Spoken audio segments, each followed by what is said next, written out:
In a crazy world like we have today where everything's changing, everything's revolving, everything's cycling, it's hard to be the best at anything. Someone's always trying to do you one better. Are you the best at what you can control? Maybe that's the best we can hope for. We're going to talk about that next with Paul Talbert on Purpose Under Pressure.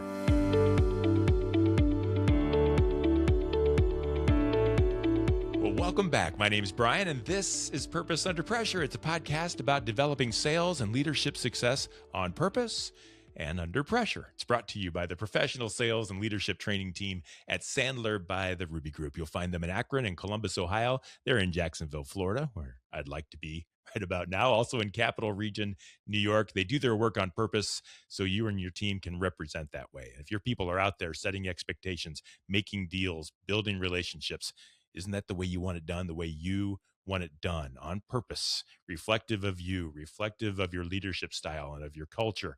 That's why we love Sandler by the Ruby Group. That's what they do. So you should connect with them online. It's easy to do, and it'll probably be the best thing you do. Whether you buy anything or not, I like to say, if you talk to those guys, you're coming away with something. So reach out. They are at therubygroup.sandler.com. The Ruby Group, developing stronger sales teams for tougher conversations. Now, folks, let's get cooking. I've done this show. I've done Purpose Under Pressure for 3 years, Dash of Grit before that for 3 years before that. And I will tell you now that every single one of those conversations that I had, I was able to learn something new about a different business that I didn't understand. Now we're a little more focused into sales. And as much as I loved that, I am just thrilled to death to talk about sales with other salespeople who have been in the trenches, who are getting it done, who know the struggles, know the pressures, but also know the joys of the career of being a seller. And that's what this show is all about. The reason I tell you all this is because I know that's what today is going to be about. And I'm excited to introduce you to Paul Talbert. He's Vice President of Sales with Approved Freight. They provide ocean and air freight, logistics, warehousing, road transport, folks, all the things that I don't understand. I've said it before. I don't know how the shelves get full. I don't know how there's always enough milk for everybody. I don't know how things get from China to here in time.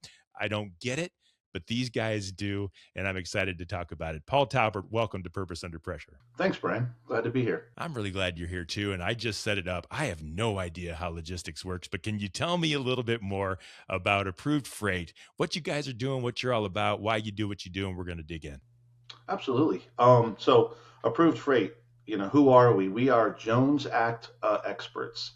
What is a Jones Act? That is delivering to the locations of Puerto Rico, Alaska, Hawaii, and Guam. So those four different locations can only be served by a U.S. Made vessel and a U.S. crew. And so what we do is we provide consolidation services to those locations. So Bryan, if you manufactured a widget and you had just one pallet of a widget that you wanted to send to Hawaii, you'd either have to go directly to the steamship line and get a whole container for yourself, and now you're just putting one pallet in there and you've got all this extra space, or you can send it to a consolidator like us. And what we do is then we take your pallet and we put it in there with other people's freight stuff, and we pack it in there kind of like Tetris, and we maximize that container, the revenue in that container, and then we ship it over to the location, which the four locations I mentioned, and then we take that container, take it from the port, take it to a deconsolidation warehouse, meaning we unload it all basically, and then we deliver it to your customer. That's as simple as I can get for those four locations. Outside of that, we do international air and ocean. So if it's originating in the Asia markets or India, anywhere today, Turkey, we can do those ocean and air. We do have warehousing and distribution here in Los Angeles, where I'm located. And then we have transportation. So we have an asset-based trucking company, Approved Trucking, that does local Southern California P&D and a lot of dray work going to and back from the ports. And then we have a non-asset-based brokerage. And so what that does is they don't own trucks or anything. They can just move freight, and they're the middleman between the carrier and the shipper. And that's what they do. So what we really do, Bryan, is we just we move freight. That's what we do. We figure out the best way possible. But you're very specific on it. I had not heard of the Jones Act. Is that fairly new? In fact, let me ask it this way. All the different things that you do, they're very specific. Have you always done those things, or did you grow into that as the world has changed? Great question. So I've been at Approved for almost 4 years. Approved was started, so we're owned by the DeWitt companies, and the DeWitt companies as a whole is almost 100 years old. So it's pretty Okay. cool. Started in 1927, and the majority of the other companies under the DeWitt umbrella, they're household good movers. And so we set up in Hawaii and Guam 40 plus years ago as household good movers. Then there was a small company called Approved in California that was trying to move freight to Hawaii.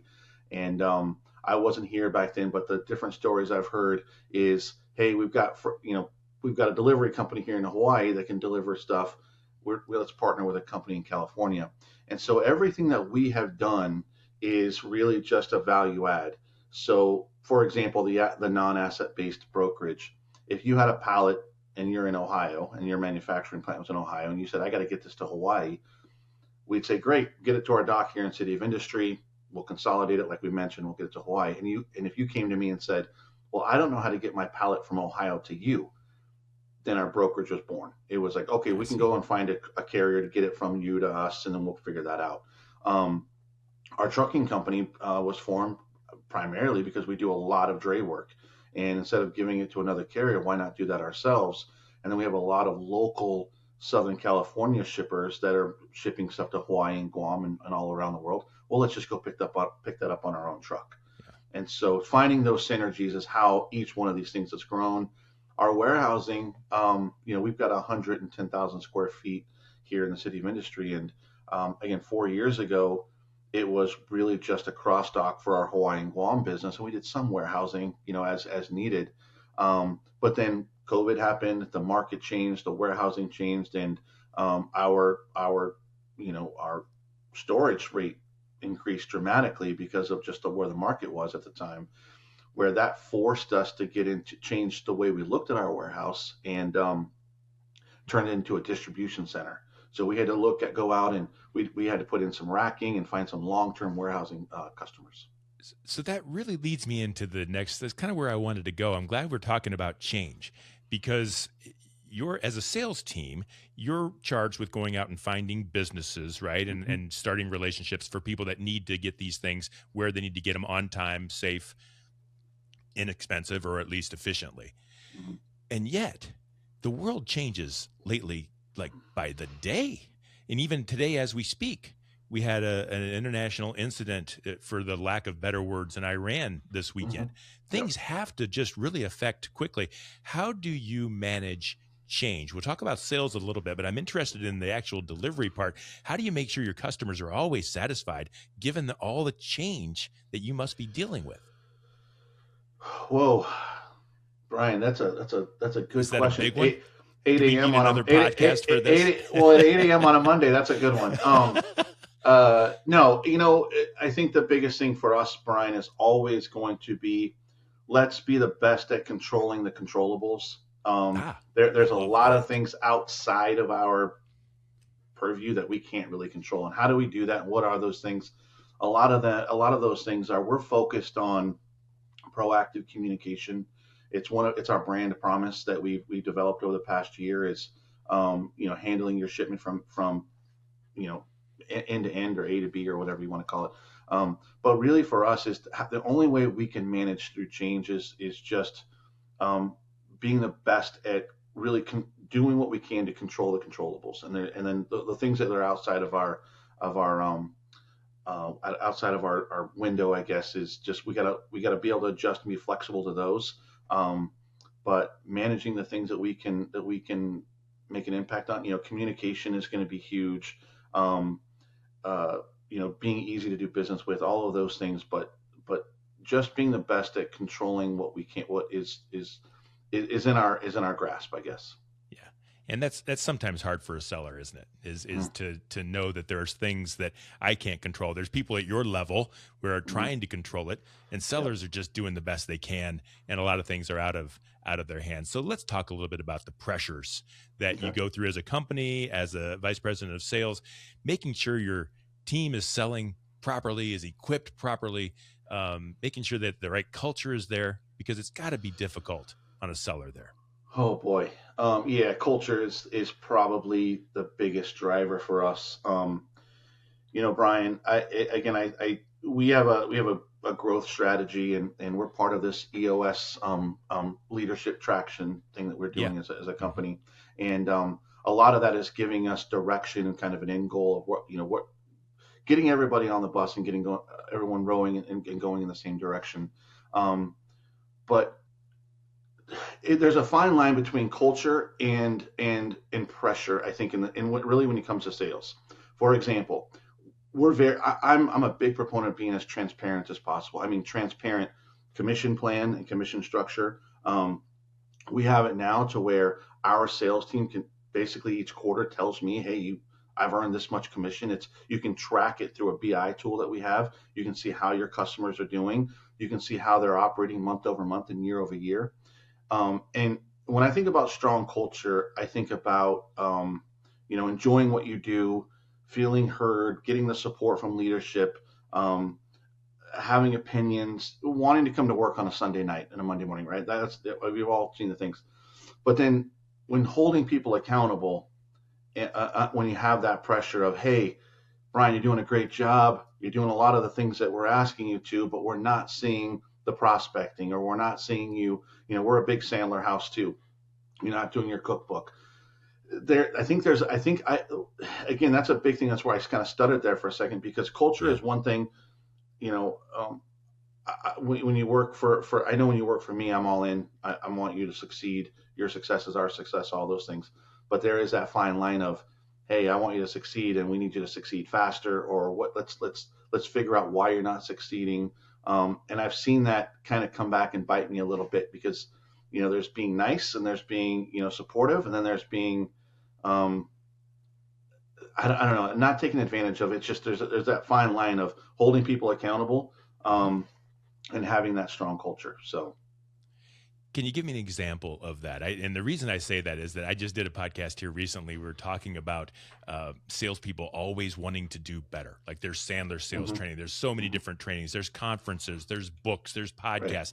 I can't think of another industry. And I thought about it later, maybe like educators, things that I just constantly want to do more to be better at my skill. And I Mm-hmm, said that an accountant is a great accountant, but they're mm-hmm, not trying to be a better accountant. mm-hmm, But salespeople put so much pressure on themselves, yeah, and sometimes we sit back on our butts because everything's falling apart. Can you give me some examples of when things aren't going well and how you're able to motivate your sales team to actually accomplish the things that you're trying to accomplish as a company? yeah. I think the best way is to try to oversimplify everything. Again, there is a lot of I got to fill out my cookbook. I got to call these customers. I got to fill up my funnel. I've got to make sure that I've got these leads. Am I servicing my existing accounts? Am I Yeah. doing all the things? And when those things happen, I'll just say, hey, let's simplify it.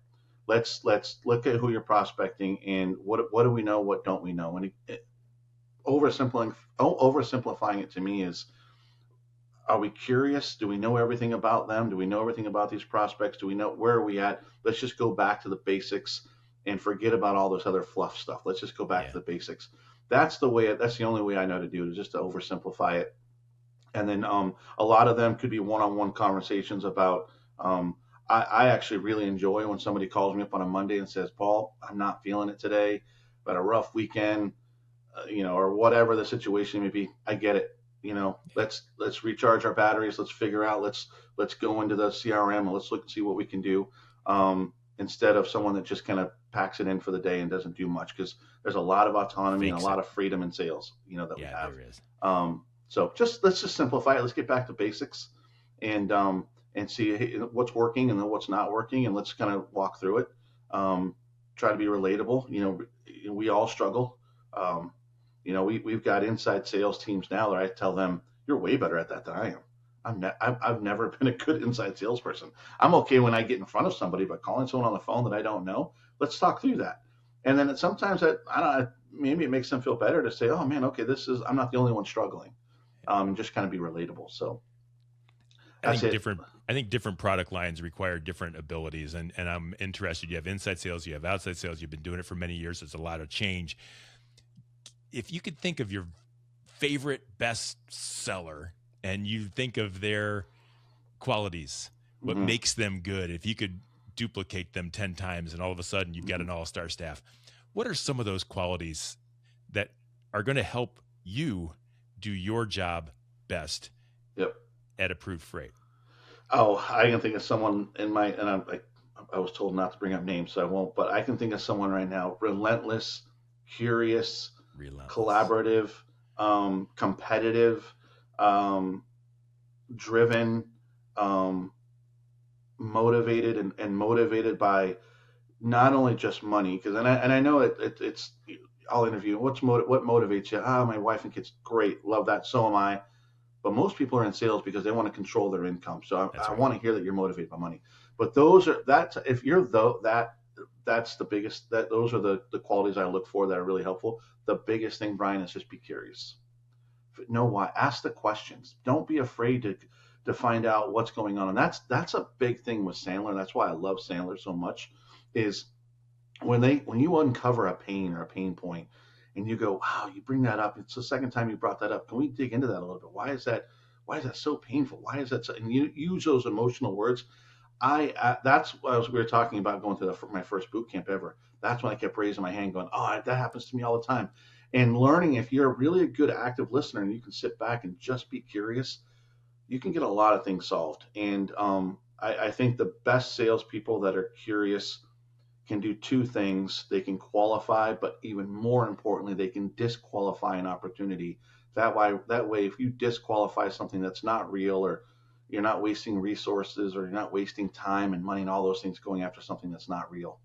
But if you can do those things, I think you're going to be ahead of the game. I love the word relentless. I think that's just you just got to keep going, and Oh you yeah, can't take it personally. You just got to keep. And yep, that doesn't mean high pressure. That doesn't right, mean relentless on the same person. right. It just means that I'm not going to quit until I've accomplished what I'm here to accomplish. So that's a good salesperson. Paul, I'm interested, if you don't mind, share with me where you could improve as a leader hmm if you could only maybe do a better job at this or this in helping your team succeed. Looking at the typical salesperson, everything they do day in and day out, if we simplify all of that and really boil it down, they have two superpowers. First superpower that salespeople have is how they behave. Second superpower they have is what they say. As a seller, we only have two problems. We either said something or did something that we should not have said or done, or we didn't say something or do something that we should have said or done.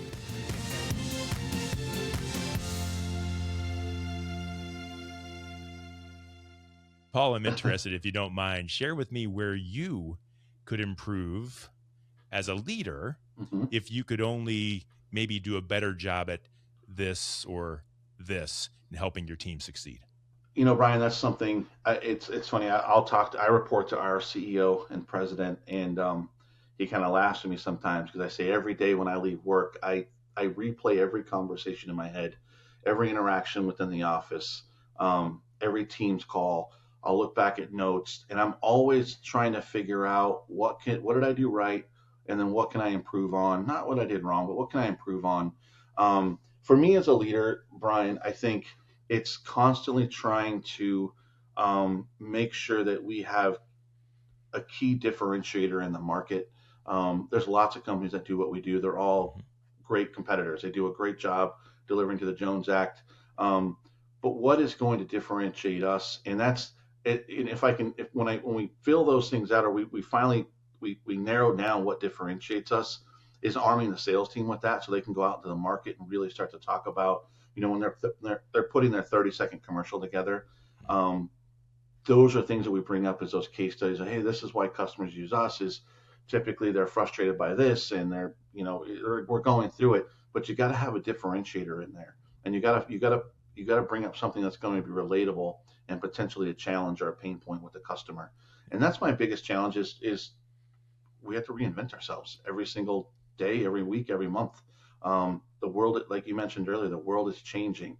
We've got AI, we've got tools, every time I turn around, there's some tool that's going to make me a better salesperson, better sales leader, more organized. So it's just constantly trying to reinvent myself and make sure the team is doing the same.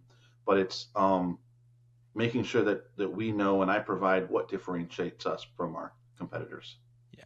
And it's interesting that you say that's the toughest part of it. It's going to be my next question. It's more of a commodity, right? I mean, what you do is done by other people. And so people can compare directly one to another services and make their best choice. And quite often, if the differentiator isn't set, they're going to go with the lowest price, or at least the perceived best value. And I think it's very difficult to differentiate yourself. I'm in marketing, and I ask people, hey, what makes you different than the other widget guy? And they'll say things like, well, it's my people, or it's I've been here for 60 years, or and I say, yeah, but they can say that too, right? And they're not lying. At least they don't think they are. So how do you identify those differentiators, and how, maybe even more important, how do you convey that to the salespeople in a way that it makes sense to them and matters to them, so that they don't climb onto that race to the bottom and just sell price like a lot of commodity salespeople will? All right, I'll go back to culture. I think when you've got a sales team that feels the support, the guidance, the mentorship, they have the tools to succeed every day. They have the visibility and the transparency of what's going on with their accounts. They have the transparency of how they're doing against their quota every single day. That's all part of it. And then when they call into the office, they need help. Are they calling happy employees and happy teammates within our office? Or are they calling someone that's annoyed or irritated or have you? I think it's all part of it. I think that if you call into anybody in our building or anybody that's remote, you should get the same exact experience as anybody calling our company. And you should get the understanding of, I love my job, or I really like it. And I'm here to help you. How can I help you? And you're not a burden, you're not a thing. So I think culture is one of the biggest things. But the other way we can find differentiators is being curious, finding out what are our competitors not doing that our prospects wish they would. A lot of that for us is boiled down to technology. When I first got to Approved, we use CargoWise as a global TMS. It's a great tool, but technology wasn't really our thing. We have a lot of manual processes and a lot of, which means sometimes it takes longer to respond to a customer, but accurate, but just takes a little bit longer on things. And we've got to speed those things up. And so we've leveraged technology, and I think that's going to be the one thing that's that will differentiate us in the market. But Bryan, it's got to be how we respond at every situation. How do we diffuse conflict? And how do you feel when you call us as a customer? Are we easy to do business with? Are we the easy button for you? That's what our goal is. Yeah, I think in my experience, the easiest differentiator is that no one else has a Paul Talbert. No one else has a Bryan Lefelhoc. Sure. We all might do the same things, but no one's going to do it like me. Sure. And I remember Will Smith, and he was talking about out racing somebody on a treadmill. And he says, I might die first, but you're not going to beat me. Yeah. I just thought that was a cool way of saying it. And I think it relates to sales a little bit. Like, I'm going to give you everything I have. Someone might do it as well, but no one's going to beat me at being good to you or pervading that culture to people and kind of making that infectious. Yeah, and I don't think you can be that way in sales unless you really believe the product that you're and the service that you're selling, and you believe the company that you're working for, and you feel like you've got the trust from your sales leadership. I think there's a lot of things there. I think you can believe in the company because you think the company's great because they're paying you a lot of money or whatever the situation, but maybe you don't believe in the service or product because it's failed. Maybe you don't understand sales leadership because there's no connection.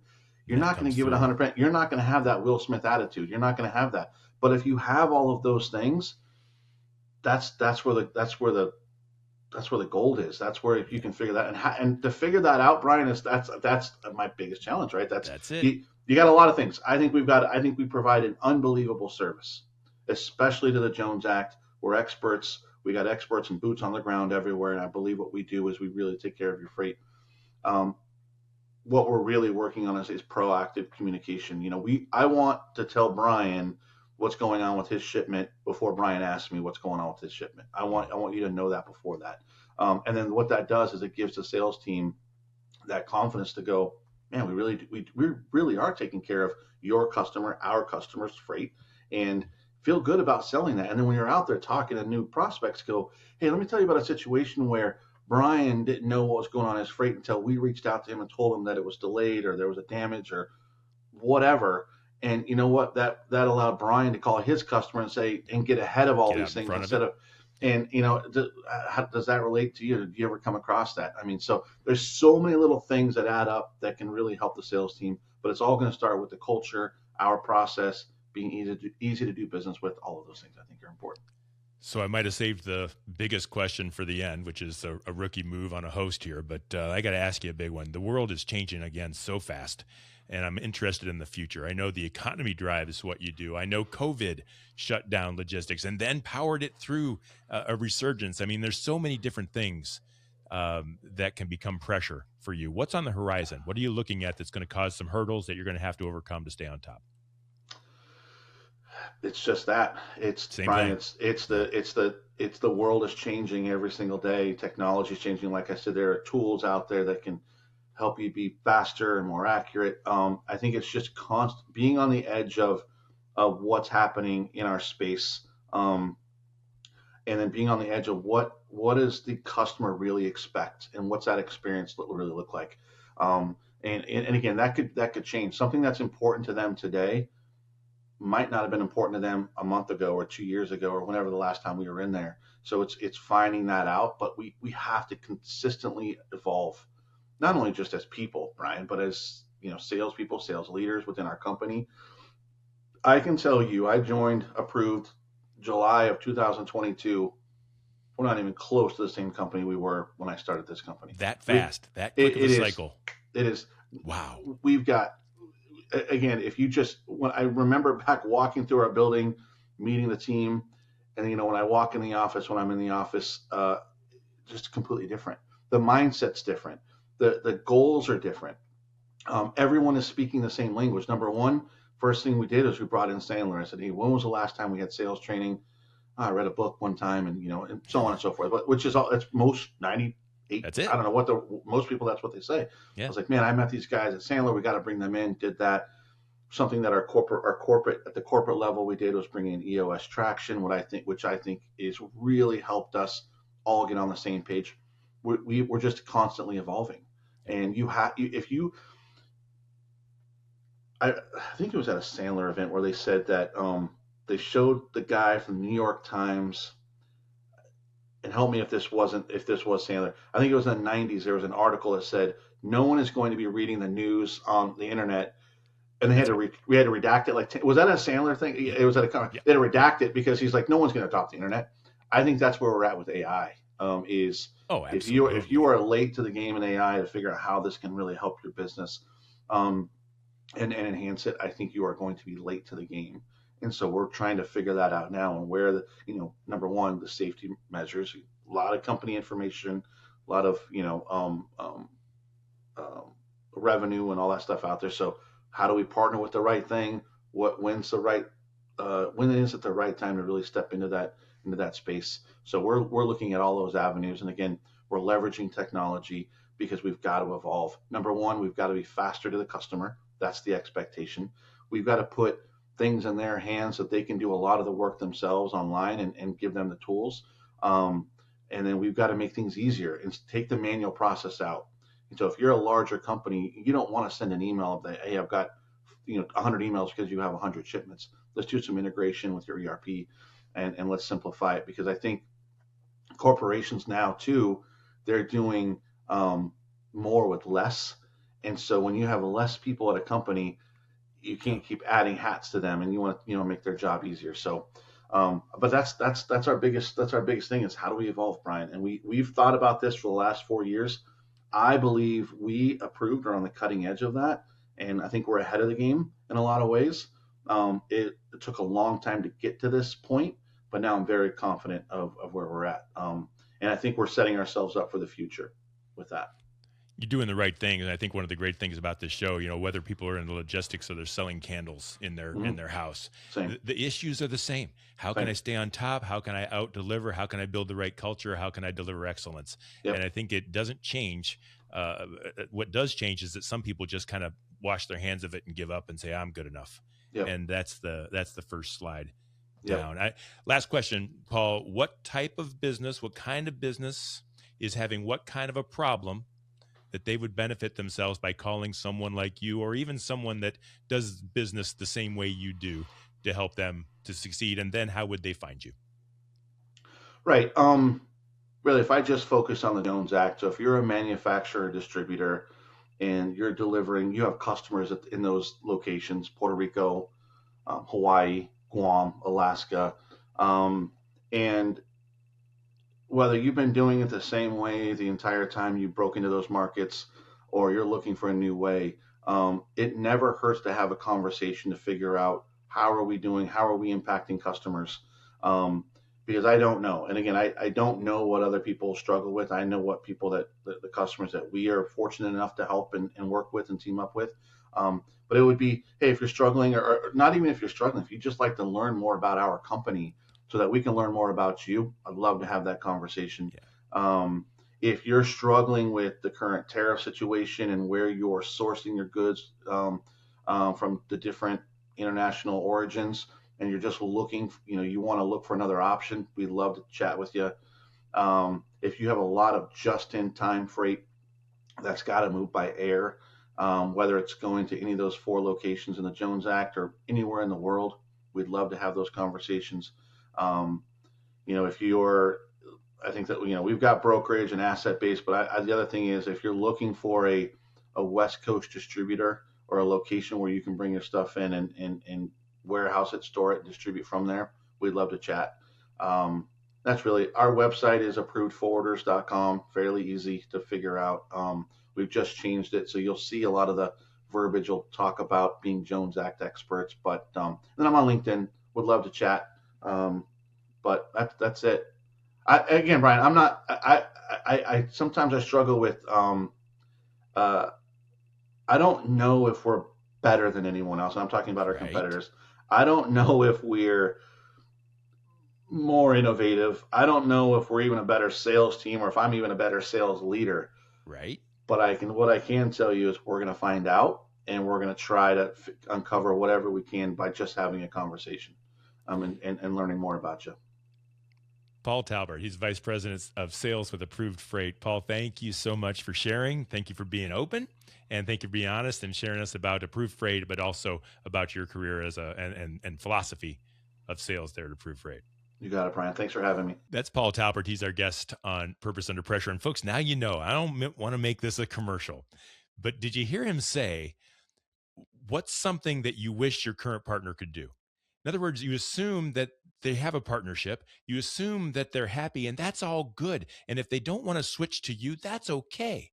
But if there's something that someone could do a little bit better, doesn't it make sense to find out and just talk? The other thing I want you to learn from Paul, if you go back to listen to this again, you'll notice that he never spent a moment saying, we're this, we're this, we're this, we're this, we're this. He asked questions.